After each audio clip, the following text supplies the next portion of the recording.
amigos? Bienvenidos a una nueva jornada de noticias aquí en Televistazo en este viernes.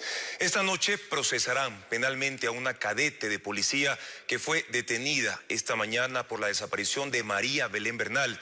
Se trata de una alumna del teniente Germán Cáceres, esposo de Bernal y principal sospechoso, quien ahora está prófugo. La joven habría presenciado lo ocurrido entre la noche del domingo y la madrugada del lunes en la Escuela Superior de la Policía. Jacqueline Rodas sigue este caso. María Belén Bernal cumple 5 días desaparecida.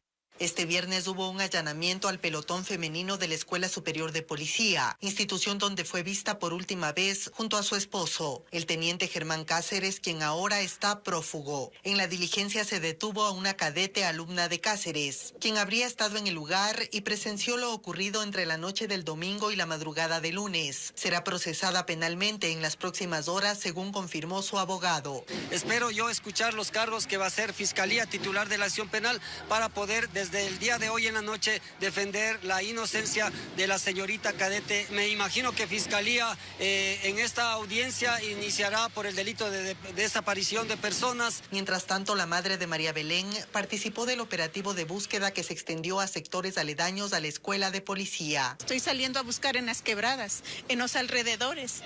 Mi hija no es basura. Mi hija es un ser humano, una profesional, una abogada destacada. Solamente quiero que la verdad y las instituciones que no sean un ping-pong.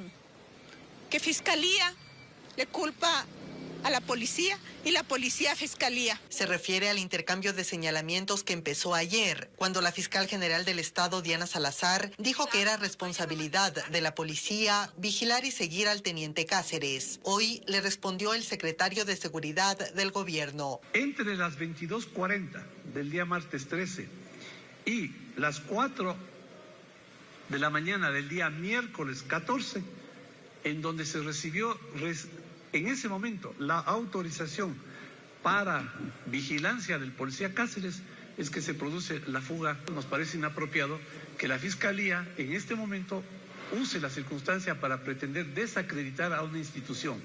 Aquí hay un mal funcionario, un mal miembro de la Policía Nacional. Y lo que tenemos que proteger es el prestigio institucional. El director de la Escuela Superior de Policía fue removido de su cargo y se abrió expedientes a otros 10 uniformados que serían responsables de permitir la salida de Cáceres sin revisar su vehículo. Se ofrece $20,000 de recompensa a quien alerte sobre su paradero. 264 mujeres han sido víctimas de femicidios y muertes violentas en lo que va del año.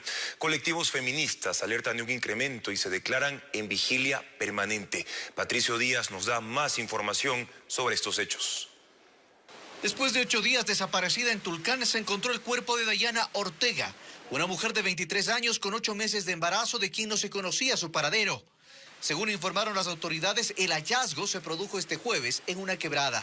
Su expareja fue detenido como principal sospechoso del crimen. Lo cual puede indicar que en lo posterior la Fiscalía podría tipificar esta situación como un femicidio, el cual tendría una pena con agravantes de hasta 34 años. Este lamentable hecho se suma a un incremento alarmante de casos de femicidio y muertes violentas de mujeres en lo que va del año. Dejan ya 264 víctimas, según información del Consejo de la Judicatura, 37 más que en 2021.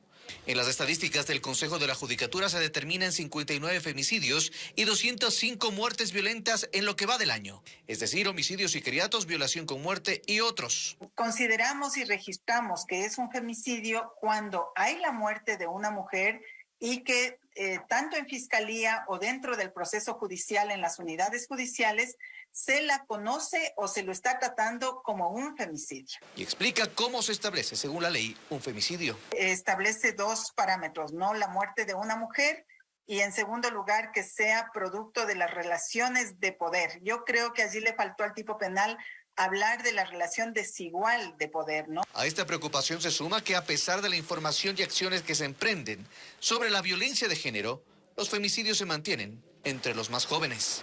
Datos de quiénes son los perpetradores, lamentablemente el mayor porcentaje de femicidios está en un grupo de jóvenes hasta los 44 años los femicidios superan el 60%. Los colectivos de mujeres piden a las autoridades acciones inmediatas sobre estos hechos y no permitir la impunidad.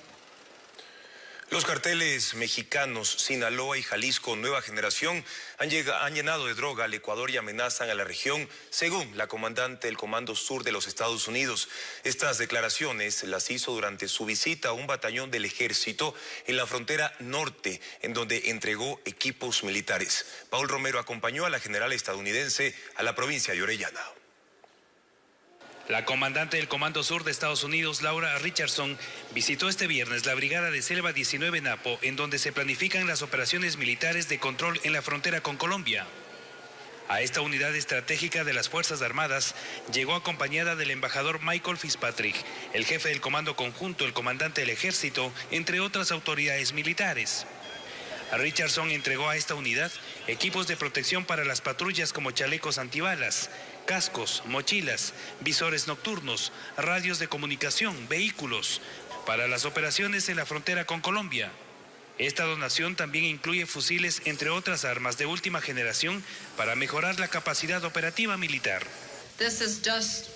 Este es solo el primer aporte de $9 millones del Fondo de Estados Unidos para asistir a Ecuador para enfrentar las bandas delictivas transnacionales, crimen organizado y parar el tráfico ilegal de drogas, además de mantener el orden y la seguridad. Se trata de la primera contribución dentro del plan de cooperación acordado entre Estados Unidos y Ecuador en materia de seguridad y defensa, con un solo objetivo: combatir el narcotráfico. As far away as Mexico, such as Sinaloa, los carteles mexicanos Sinaloa y Jalisco Nueva Generación han estado envenenando al Ecuador y a su gente con la droga y alargando sus tentáculos de violencia y corrupción en la región. En esta semana, la cúpula de las Fuerzas Armadas presentó al Comando Sur los requerimientos en tecnología, infraestructura, logística, capacitación.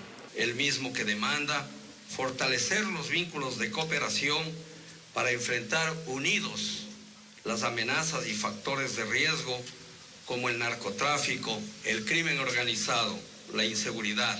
Este primer lote de equipos tiene un costo superior a los $800,000.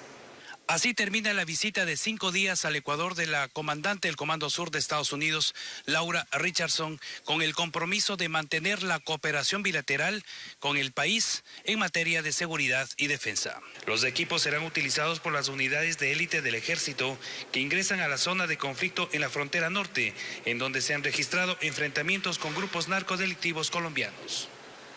La próxima semana se reinstalará la mesa de seguridad que tratará el caso de los líderes indígenas judicializados por el paro de junio pasado. Algunos penalistas y afectados creen que no se debe considerar perdón y olvido en el marco de los diálogos con el gobierno nacional. Sin embargo, el presidente de la CONAIE aclaró que no buscan meter la mano en la justicia, como nos informa Fabiola Santana. Fueron 18 días de manifestaciones impulsadas por los movimientos indígenas en junio pasado. Hubo ataques a camiones que transportaban alimentos, daños a instituciones y bienes públicos y privados e incluso un militar y civiles muertos. Por ello, la Fiscalía recibió más de 400 denuncias y más de 30 estaban en etapa de instrucción fiscal. Uno de los casos que trascendió fue la detención del presidente de la CONAIE, Leonidas Issa, quien tiene un juicio en suspenso por la paralización de un servicio público. Él y otras 2 organizaciones indígenas piden al gobierno que en los diálogos se trate la judicialización de quienes participaron en las movilizaciones. Aquí no queremos de pronto que se meta la mano a la justicia, pero mucho va a depender como una acción del gobierno nacional el no seguir siguiendo en los procesos. Al menos mi caso estoy defendiendo, no me he salido del marco legal. Pero este no es un tema que debe tratarse en ese espacio, dijo el penalista Pablo Encalada. Estas cuestiones de carácter judicial que quieren ser resueltas por la vía de lo político es la amnistía. Pero que la fiscalía o que los jueces se sienten en una mesa a comprometerse a no perseguir tales o cuales delitos, de ninguna manera. Meses atrás, la Asamblea ya absolvió a través de amnistías a 268 investigados por el paro de 2019 y otros casos anteriores, entre ellos el del mismo Issa, el expresidente de la CONAIE, Jaime Vargas, y líderes de la Revolución Ciudadana. Durante las 2 movilizaciones, Marta Yambay perdió su puesto de trabajo, que la primera vez lo levantó con un crédito de $3,000 y la segunda vez por manos solidarias. Ella no quiere perdón ni olvido para los responsables. Si saben que son responsables, tienen que castigar para que no vuelvan a cometer los mismos errores de siempre. La mesa de seguridad que tratará el tema se instalará la próxima semana. El ministro de Economía y Finanzas, Pablo Arosemena, señala que la rigidez laboral es la raíz del problema del desempleo en el Ecuador. Por eso propone que la consulta popular se pregunte si se debe permitir o no en el país el trabajo por horas. Arosemena considera que ello podría contribuir a la solución de uno de los aspectos que más preocupa a los ecuatorianos. Para atender el tema del desempleo, el ministro de Economía señala que sería una buena idea incorporar una novena pregunta a la consulta popular, una que proponga la implementación del trabajo por horas en el país. Mi opinión personal es que contrato por horas, para ser específico, es algo que le haría mucho bien en el Ecuador. La mayoría de los países sensatos en el mundo tienen esta modalidad que implica salvaguardando todos los beneficios sociales habidos y por haber, poder contratar por horas para tener mayor facilidad y para que aumente el empleo. En otro tema, el ministro adelantó que el próximo lunes se dará a conocer los resultados de la renegociación de la deuda con China. Los detalles los conocerá el mundo la próxima semana desde Nueva York, los dará el propio presidente de la República. No me quiero anticipar en detalles, pero en el concepto es algo muy positivo para el Ecuador, para los ecuatorianos, porque de alguna manera todos los ecuatorianos saben que se ha heredado una suerte de encadenamiento, de endeudamiento muy agresivo y había que poner orden, y eso es parte de poner orden en lo fiscal también. Se conoció que habría una extensión en los plazos y que se desligaría la garantía petrolera, permitiéndole al país colocar ese crudo en el mercado internacional. El ministro también se refirió a la ejecución presupuestaria. Dijo que el gobierno ha hecho todas las transferencias y que se está invirtiendo el dinero de manera adecuada, que son otros los sectores en donde se registra una ejecución lenta. El problema que sí ha habido y que nadie lo ha comentado, se ha comentado muy poco, está a nivel de municipios, prefecturas. Y quiero ser aquí muy concreto, los municipios de enero a junio de este año tenían un 22% de ejecución. Las empresas públicas de los GAT, 21%. Y las prefecturas de enero a junio, 21%. Ratificó que en el régimen se analiza una reforma arancelaria y una reducción del impuesto a los consumos especiales, teniendo como objetivo continuar con la reactivación de la economía. Aún no se conoce con exactitud el monto de la deuda total del Estado con el Instituto Ecuatoriano de Seguridad Social. El problema es que todavía no se lleva a cabo una auditoría que permita dar con la cifra exacta para de esta forma desarrollar un plan de pagos. Desde las autoridades del IES no tienen una respuesta sobre cuándo se llevaría a cabo esta auditoría. Aquí un informe. Mucho se habla de la deuda del Estado con el Instituto Ecuatoriano de Seguridad Social. Anteriores administraciones manifestaban que ese monto correspondía a unos 8.000 millones de dólares, de los cuales más de la mitad, 4.500 millones, son por prestaciones de salud.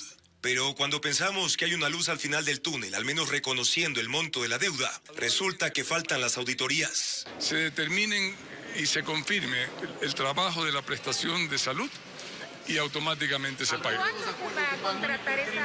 Habrán nuevos acuerdos de pago, efectivamente.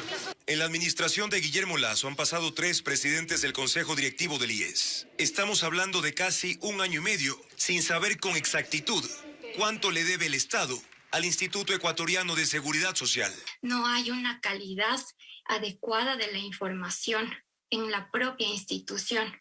Y esto sí genera problemas al momento de determinar los valores. Y en este caso se señala que el IES no contabilizó las atenciones por concepto de enfermedades catastróficas, las atenciones a los jubilados. La deuda del Estado estaría subestimada porque no se consideraron, no se contabilizaron esas atenciones. Hasta ahora, el Estado ha pagado entre mayo y junio 140 millones de dólares al IES, mientras que ayer las autoridades anunciaron el pago de 300 millones hasta diciembre de este año, un monto que corresponde a una parte de lo adeudado desde el año 2011. Pero, ¿qué pasa con los años anteriores? El vicepresidente de la República, según lo que consta al menos en la página web del IES, habría señalado que esto es algo histórico. Porque se está reconociendo una deuda desde el 2011. Pero, ¿qué pasa con los periodos anteriores? Esto es algo que genera mucha preocupación. Ahora, la pregunta es, ¿cuándo se llevará a cabo la auditoría externa que por ley se necesita para confirmar el monto total de la deuda del Estado con el IES? es el primer gran paso que falta para comenzar a saldarla. La crisis por la falta de ambulancias se agudiza en 3 cantones de la provincia del Guayas. Solo hay 5 vehículos de emergencias del Ministerio de Salud asignados a operativos para Guayaquil, Durán y San Borondón. Otras 20 ambulancias están dañadas, algunas en talleres mecánicos o afuera de los hospitales esperando ser reparadas.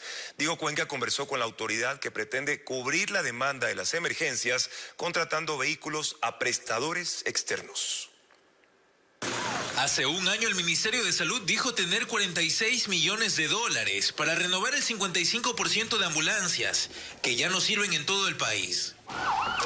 Sin embargo, la crisis se agudizó en Guayaquil, Durán y San Borondón. Tienen 25 ambulancias, pero solo 5 están operativas para los 3 cantones, cuya población es de casi 4 millones de personas, cuando lo idóneo es que por cada 100.000 habitantes existan 4 de estos vehículos. Así lo recomienda la Organización Mundial de la Salud. Lucy Jurado, coordinadora zonal de salud, señala que la solución es alquilar vehículos de emergencias a prestadores externos, cuya convocatoria empezó el martes.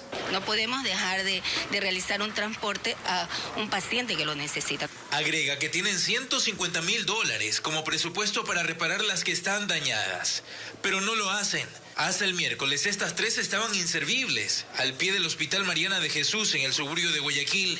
Tenemos el recurso, pero es un proceso. Recuerde que no es lo mismo de que usted tenga su dinero y usted contrate los servicios del proveedor inmediatamente. Ya este jueves se llevaron las 3, luego de permanecer al menos un mes sin funcionar. Así aseguran los que viven cerca de esa casa de salud. A partir del reportaje se las llevaron en una grúa. Y esas ambulancias son viejas que vienen de hace 5 años atrás, que no les han dado totalmente mantenimiento. Unas ambulancias nuevas, porque en realidad tenemos derechos, un derecho a la salud.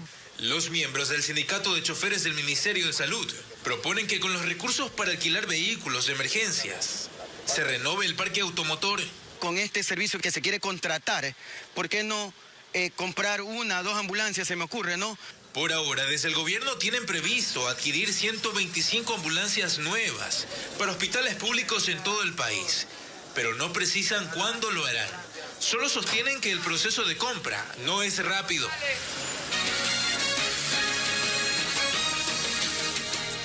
El Ministerio de Salud confirma el primer caso de viruela del mono en la provincia de Manabí. Las autoridades indicaron que se trata de un paciente de 25 años que por el momento se mantiene estable, al igual que otras 50 personas que ya están en el cerco epidemiológico. Pese a la alerta por este brote, en ciudades como Guayaquil se reporta un descenso de contagios, en cambio, de COVID-19, como nos relata José Carlos Alvarado. Este viernes se elevó una alerta en Manabí por el primer caso confirmado de viruela del mono. Jessica Barresueta, la titular del Ministerio de Salud en la provincia, detalló que se trata de un paciente masculino de 25 años que reside en la ciudad de Manta. El hombre no ha tenido que acudir a un centro hospitalario para cumplir su cuarentena debido a su buen estado de salud, pese a síntomas de fiebre y lesiones que ha presentado. Estamos hablando de alrededor de 21 o 28 días. Todo depende de cómo va evolucionando.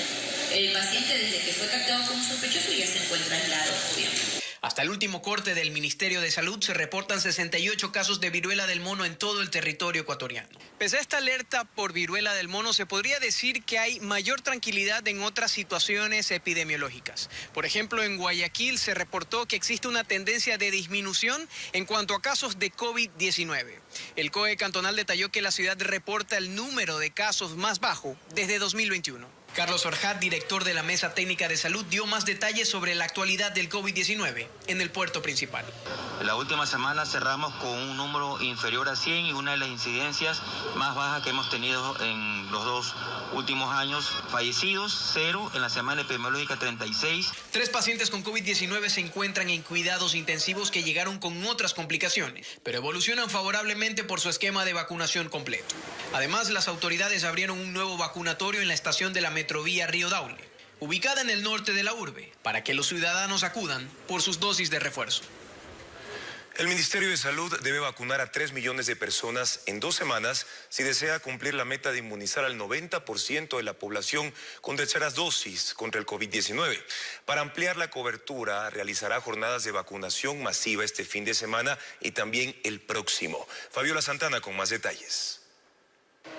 El punto de vacunación del centro comercial El Recreo Sur de Quito llegó a inmunizar hasta 1.500 personas por día. Actualmente, solo en una semana acudieron 600 personas. Siempre existía una fila que teníamos que ir coordinando para el ingreso a los puntos de vacunación, pero en estos tiempos tenemos antes que hacer el llamado a la población de que no nos olvidemos de la vacunación. En las casas de salud la situación es más desalentadora. El ausentismo de personas también se nota aquí en el centro de salud de Chimbacalle, en el sur de Quito, donde cerca de mediodía todavía no ha llegado nadie a vacunarse contra el COVID-19. A escala nacional se aplican 18.000 dosis diarias, pero el Ministerio de Salud debería aplicar 214.000 terceras dosis diariamente para cumplir su meta de inmunizar al 90% de la población hasta el 30 de septiembre, por lo que este fin de semana y el próximo harán una campaña de vacunación masiva. Más de 4.000 brigadas entre las que van a estar en los centros de salud, en los puntos fijos y las que van a estar de manera móvil. Se ha generado una priorización de aquellas provincias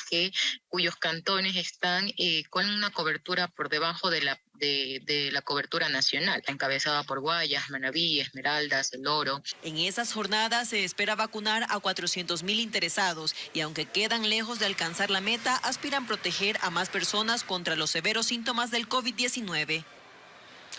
Vamos con un tema de preocupación en el ámbito migratorio. Desde el pasado 29 de agosto, Juan Palán desapareció en el desierto de Arizona, en los Estados Unidos. El ecuatoriano fue irregularmente hasta ese país debido a la crisis económica que enfrentaba. Hoy, su familia pide la ayuda de las autoridades y no pierden la esperanza de hallarlo con vida. Fabián Villa con esta historia. Con un pequeño altar, Gladys Lozada reza y pide a Dios que su hijo, Juan Palán, aparezca con vida. El joven viajó junto a 3 compatriotas, 2 mujeres y un hombre, de forma irregular a Estados Unidos, en busca del sueño americano. Como le digo, el 29 de agosto era la última entre eso de la 1:30, 2 de la tarde, que me dijo: mamacita, deme la bendición. Aquí está mucha calor, ya esta es la última ya, y si ya no tengo contacto con usted porque vamos a caminar 3 horas, me dijo. Juan es el primero de 2 hijos y el sustento de su familia. Pese a tener un título universitario, nunca pudo ejercer su profesión por falta de oportunidades laborales. Se dedicaba a la construcción. Él era ingeniero civil. Sí, consiguió la carrera la carrera de ingeniero civil y mecánico. Las 2 mujeres que acompañaban a Juan fueron rescatadas por la policía fronteriza, mientras que el otro compatriota falleció en el desierto de Arizona. Tras conocer el caso, las autoridades de Tungurahua indicaron que analizarán la situación para poder ayudar a las familias de los perjudicados. De poder ayudar y dar el seguimiento necesario en este caso que lamentablemente ha ocasionado la muerte de un coterráneo nuestro y la desaparición de otro. La familia de Juan Palán mantiene la esperanza de encontrarlo con vida, por lo que piden que la búsqueda no se detenga. Manabí acumula ya 317 muertes violentas. En el hecho más reciente, 3 hombres fueron asesinados en el interior de una propiedad rural entre Jipijapa y Paján. Las víctimas fueron atacadas mientras dormían. Inicialmente, la policía investiga un posible conflicto familiar por tierras. Llevaban 72 horas sin que sus allegados supieran de sus paraderos, pero este viernes temprano fueron a buscarlos en una finca familiar. En el interior de la vivienda estaban los cuerpos de los 3 hombres, tendidos en camas y con una rigidez que evidenciaba que por lo menos hace un día habían sido asesinados. Presentaban heridas de arma de fuego y cortes. El hallazgo se dio en Cerro Prieto, ubicado a 2 kilómetros de la vía Jipijapa-Paján, en Manabí. Se encontraron sus cuerpos sobre las camas, lo que nos da a pensar que a lo mejor fueron sorprendidos durante la noche o la madrugada. Los familiares de las víctimas llegaron a la escena. Uno de ellos refirió que el propietario de la casa había recibido previamente amenazas. O sea, ya había amenazas que por las tierras no lo iban a dejar ahí. Por eso en la puerta donde le han puesto con carbón, por robar, o sea, le han puesto eso por robar, es como por robarle la tierra, tío y sobrino. Y una persona que estaba trabajando, estaban construyendo. La policía desplegó un operativo en la zona buscando sospechosos, mientras que los cadáveres fueron trasladados al centro forense de Manta. 2 de ellos residían en Guayaquil.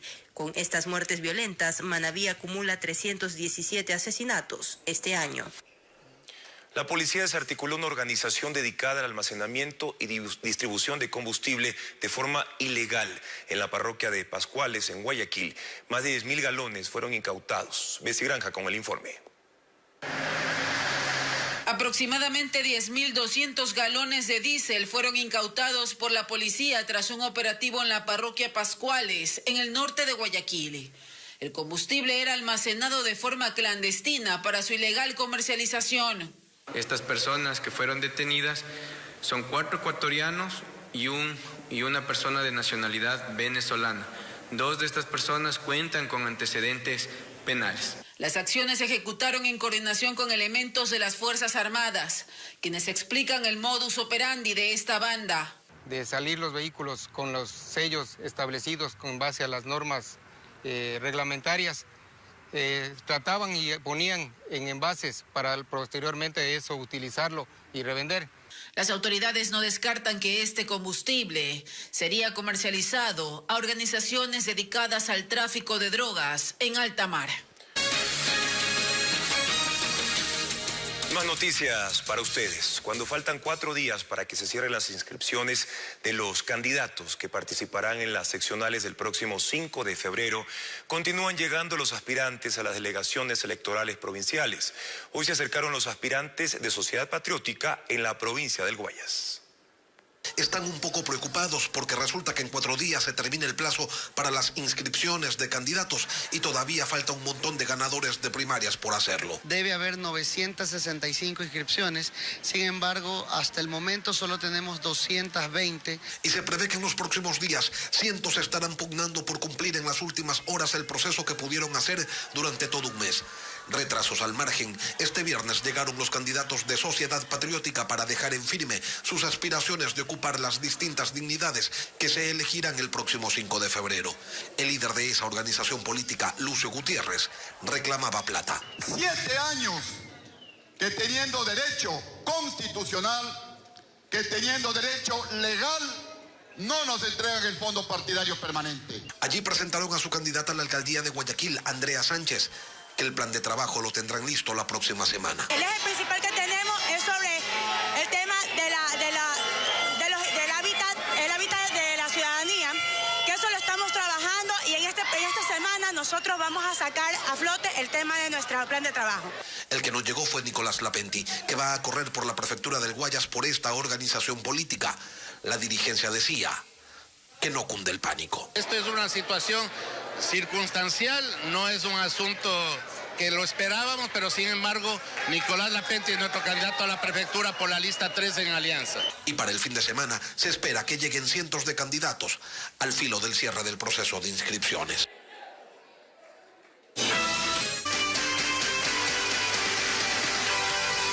Ecuaterra.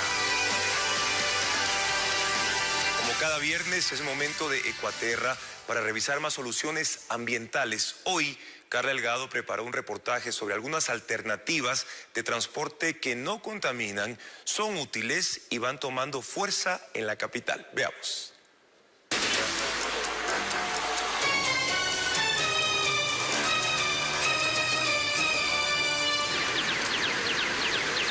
A diario vemos cada vez más de estos vehículos rodando por la ciudad. Sus usuarios se multiplican. La bicicleta se ha convertido en el medio de transporte más limpio y sostenible. Quienes están conscientes de lo mucho que aporta a la conservación del ambiente han optado por una de ellas. No emite gases tóxicos y utiliza menos espacio. Por ejemplo, 20 bicis ocupan lo mismo que un solo auto. Por cada kilómetro que recorremos evitamos la emisión de aproximadamente 300 gramos de CO2. Un gas que contribuye al calentamiento del planeta.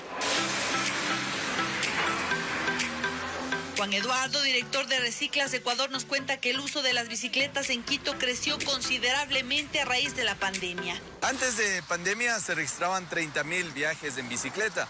Hoy por hoy se están registrando más de 200.000 y eso va en crecimiento.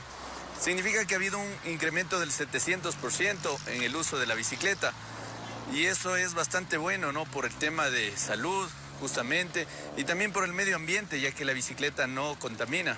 Hoy se busca, además de incentivar su utilización, reciclar. Impulsan una campaña para cambiar botellas de plástico por una de estas. junten 1 kilo de botellas PET, nos entregan a nosotros en el laboratorio de reciclaje que estamos frente a la tribuna de los Chiris y nosotros le entregamos un boleto para participar en el sorteo de una bicicleta como la que ustedes pueden ver ahorita, que justamente es hecha con esas botellas. Con eso cuidamos del planeta, hacemos una bicicleta que es una solución de movilidad que no contamina y a la vez también cuidamos nuestra salud porque hacemos deporte.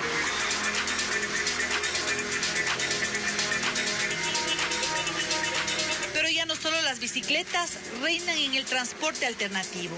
Cuando caminamos por la ciudad encontramos estos scooters eléctricos.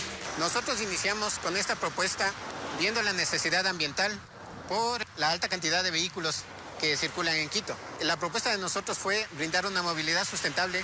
Otra opción diferente para evitar los vehículos convencionales. Actualmente tenemos una cantidad de 18,000 viajes por mes. Estamos hablando de un promedio de 600 viajes por día.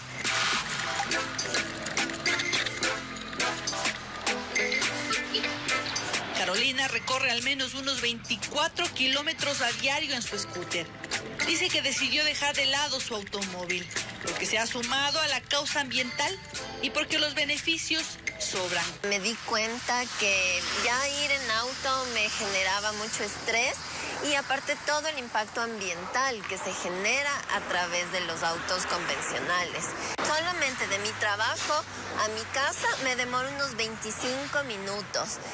De lo que en un auto normal me demoraba 35 y en hora pico hasta 1 hora. Siendo sinceras, el tema de bienestar no se compara con nada.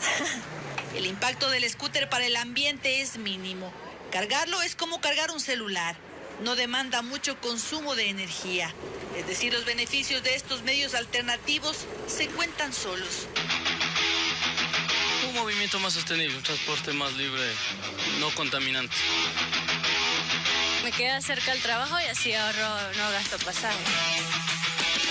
Que no contamina y vas rápido. Y para mí es más seguro. Son transportes que tienen diversidad de usuarios, los mismos que decidieron hacer el cambio en pro del ambiente. Más aún tomando en cuenta que en Ecuador más del 50% de la contaminación proviene del transporte convencional.